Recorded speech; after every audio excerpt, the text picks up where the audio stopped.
윤 총장께서 버럭 화를 내고 감찰을 갖다가 뭐 인권부 네. 인권위에다가 옮기라고 했던가 아니면 좀 모욕적 언사를 많이 하셨다고 들었습니다. 네. 예, 예.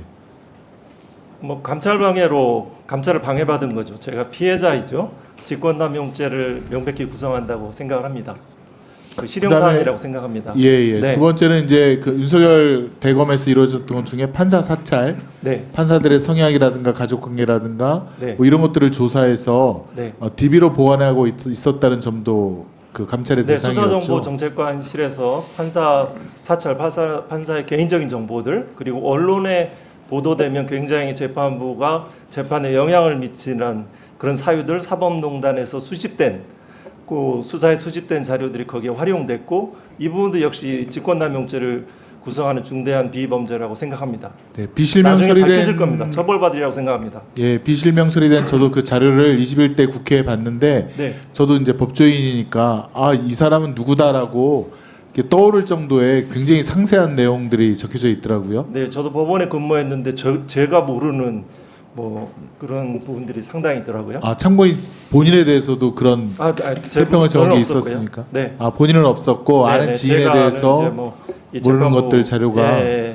무슨 친족 관계 뭐 영장 신문 과정에서 그 전날 뭐 술을 마시고 신문에 안 나왔다는 등 아주 내밀한 예, 정보들이- 고발 사주도 감찰을 하셨나요? 그렇죠. 고발 사주의 사건의 핵심은 2월 17일 날 뉴스타파 굉장히 신뢰와 신뢰도를 제가 높게 보는 그런 언론사라고 생각합니다. 그 뉴스타파에서 2월 17일 날 도이치모터스 주가 조작 사건들을 보도를 했고 3월 31일 날 MBC 뉴스 데스크에서 그 채널A 사건이 보도가 됐죠. 그것들을 가로막기 위한 총선에 임박한 그 사건이 수사정보정책관실에서 그 부분들 작성을 해서 그 현재 있는 그 여당에 전달이 된 그런 사건이죠. 이 부분은 예, 지금 공직선거법 위반이 저는 예, 성립된다고 감찰을 생각합니다. 방해받았음에도 불구하고 지금 고발 사건, 고발 사주 손중성 씨에 대해서도 1심에서 유죄가 선고되었고 1년에 선고가 됐고 네, 뭐 이번 9월 주에 6일 아마 날 항소심이 선고가 될 예정이고요. 네, 저는 그 법정에서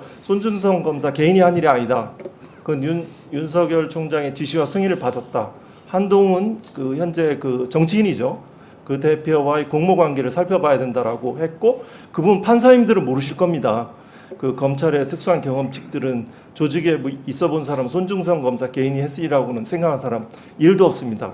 여기에 있는 검찰 출신 의원들 여야에 계시지만 근데 지금 문제가 예컨대 윤석열 전 총장에 대한 지금 그 징계에 대한 행정 사건이 1심에서는 사실로 확인되었다가 지금 항소심에서 뒤집혔다는 거죠. 절차가 좀 위반되었다라는 이유로. 네, 그게 이제 징계 청구권자가 징계 심의에 관여할 수 없다는 조정을 그 절차에 관한 해석을 했는데요. 그 부분들 저 동의할 수 없습니다. 그래서 되게 절차 위반인 경우에는 다시 새롭게 절차를 진행해서 또 징계를 하는 것이 상례인데 이번 건은 그렇지 않은 것 같아요. 네, 뭐 징계 문제는 그 기본적인 범죄이고 또 그 관련돼서 뭐 그 상고도 안 했고요. 1심과 2심의 결론이 불일치한 사건이고 검사징계법 해석에 관한 문제이고 저도 지금 이제 감찰 방해했듯이 윤석열 대통령이 지금 그 박정훈 대령에 대한 수사도 방해하고 있다. 또 백혜령 경정에 대한 마약 수사도 방해하고 있다는 여러 가지 의혹들이 있는데 이게 자꾸 반복되는 것 같은 느낌을 지울 수가 없는데 검찰의 감찰 강화에 대해서 혹시 뭐 체험하신 분으로서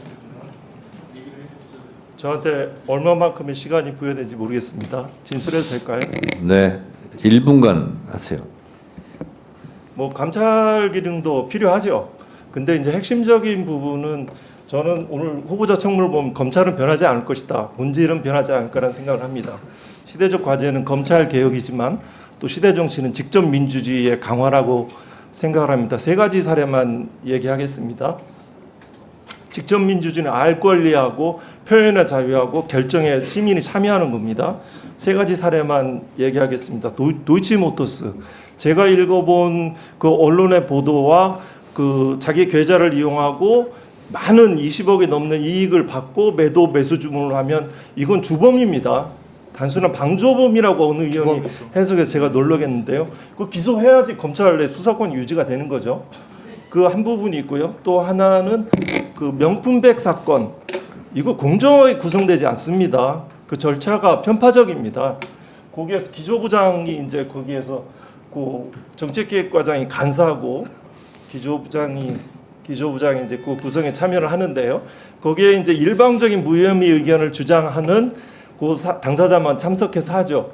이거는 심지어 1분만도 못합니다. 선거인단의 추첨으로 그 위원이 구성돼야 되죠. 그 도이치모터스 저는 일반 시민들은 알선수재, 나아가 뇌물죄라고 생각합니다. 왜 시민들이 일반 시민이 생각하는 결정과 달라집니까? 또 하나 특수활동비 왜 이렇게 얘기가 많습니까? 자료 공개하십시오. 거기에 저는 감찰부장의 경험에 비추어서 그게 본래 용도대로 쓰여진 사례가 극히 드물다고 생각합니다. 여기에 그 유상범 간사님, 또 곽규택 위원님, 또 주진우 위원님, 또 이성윤 위원님, 박균택 위원님 다 검찰 출신 국회의원들이죠. 네. 거기에 본래 용도대로 쓰신 분들 없습니다. 잘 네네. 공개하십시오. 네네. 정리해 네, 주시죠. 그러면은 불필요한 논쟁들이 다 없어집니다. 네. 안동수 참고인 수고했습니다. 네, 네. 네. 이상하겠습니다. 네. 착석해 주시고요. 자, 저기 위원장님, 제가 기회가 없어서 네. 한 말씀만 더 드려도 될지 모르겠습니다. 자, 짧게 하세요. 짧게 하세요. 예. 그 검찰 개혁의 핵심은 기소와 분리입니다. 거기에 대해서 그 독일 같은 경우에도 그 코프 온의 핸드, 그러니까 영어로 표현하면 head without hands죠. 그러니까 검찰의 독일의 검찰은 그 수사권을 가지고 있지만 수사 인력이 없습니다. 우리나라는 6천여 명의 검찰 수사관들이 존재하죠. 물적 시설도 존재하죠. 그걸 아까 뭐 수사권에 뭐가 있다라고 이렇게 관념적으로 형식적으로 말씀하시는데 실제 독일 검찰들은 그렇게 않습니다. 수사 인력이 없습니다. 물적 장비가 없습니다. 법과 원칙 아무리 얘기하는데 왜 기록도 공개하면서 사건들 모르고 왜 그런 얘기를 합니까? 국민 앞에 그렇게 오만하고 정직하지 못한 행위를 전 이 순간에도 듣고 있습니다. 자, 저기 유상범 간사님 질의권이 없습니다. 참고인에 대해서. 네, 이 자리를 됐어요. 검찰 개혁을 자, 약간 저지한 장으로 알겠습니다. 활용하는 것처럼 느껴졌습니다. 그래서 이 진술을 부과합니다. 참고인님, 네, 들어가시고 박수 치지 마시고요.